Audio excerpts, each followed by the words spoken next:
He addressed the ANC Youth League Congress, albeit it was hours after the scheduled time. But as soon as he took to the podium, he addressed quite a number of issues that he felt these young people of the ANC who were gathered here needed to know. He started by congratulating the new leadership, which is the president, the deputy president, the secretary, the deputy secretary, and the treasurer of the ANC Youth League. After congratulating them, he of course spoke to issues that he felt they need to take cognizance of as they begin to lead this organization. And one of those issues was the issue of autonomy. As many people would recall, it was one of the issues that sparked confrontation between the ANC Youth League and its mother body, the ANC. Here's what the president had to say around the issue of autonomy of the ANC Youth League. The vision of the ANC Youth League cannot be anything other than the vision of the ANC, because it is the ANC Youth League and the Youth League of the ANC, no matter which way you coin it.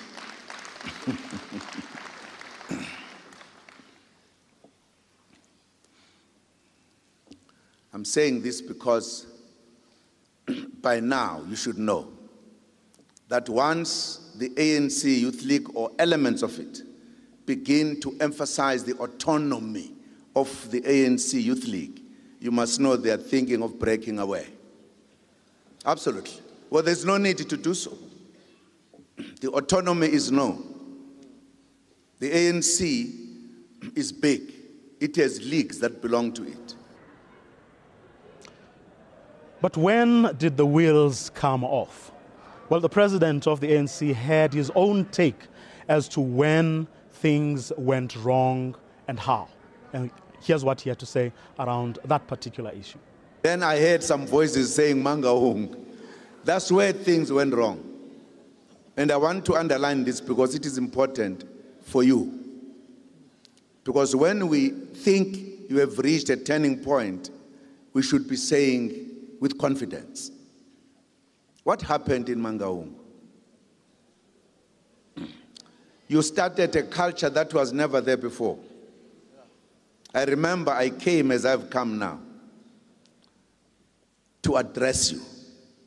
Each time I finished a point, some of you thought it was important, you mentioned a leader you were standing for. And if I said another one, you mentioned another leader. Instead of listening to me telling you what you need to do as youth, you were focusing your mind to your candidates. Not so. As a result, the conclusion of the conference was not very good. In fact, it was postponed. It was postponed, but you know fully well, it never said again. I don't know whether you hypnotized the mother body. Maybe you did. Because they then concluded it by taking a decision. Good to know, Huawei in a valley. And you continued, as if that was abnormal. Well, that was the past. The question many people are asking is where to from here for the ANC Youth League. What should be its preoccupation? What are the sort of things that it should be doing beyond this point as soon as this Congress ends on Sunday afternoon? Here's what President Jacob Zuma thought should be the preoccupation of the League beyond this point. The ANC Youth League has a responsibility to influence ANC policies to ensure that they advance the well-being of the youth and the society, of course. After Bloemfontein, we went to NGC in Durban. What did the youth do there? You remember? Were you there? Huh? You don't force down the throat of the mother body policies.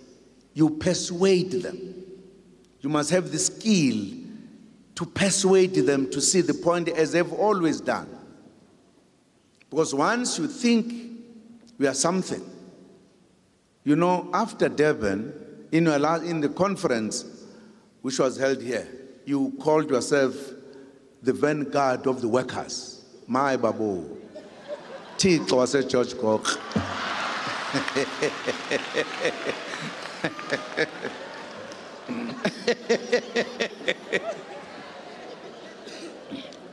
Did we understand what a vanguard means?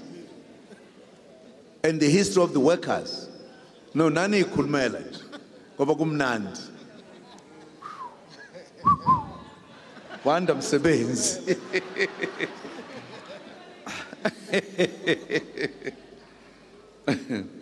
The youth must also be the forefront of implementing the progressive ANC policies and the movement's program of action. That is your task. This Congress, therefore, has the responsibility to determine the place and role of a united and radical ANC Youth League in this second phase of our transition. Meanwhile, National Task Team member and Home Affairs Minister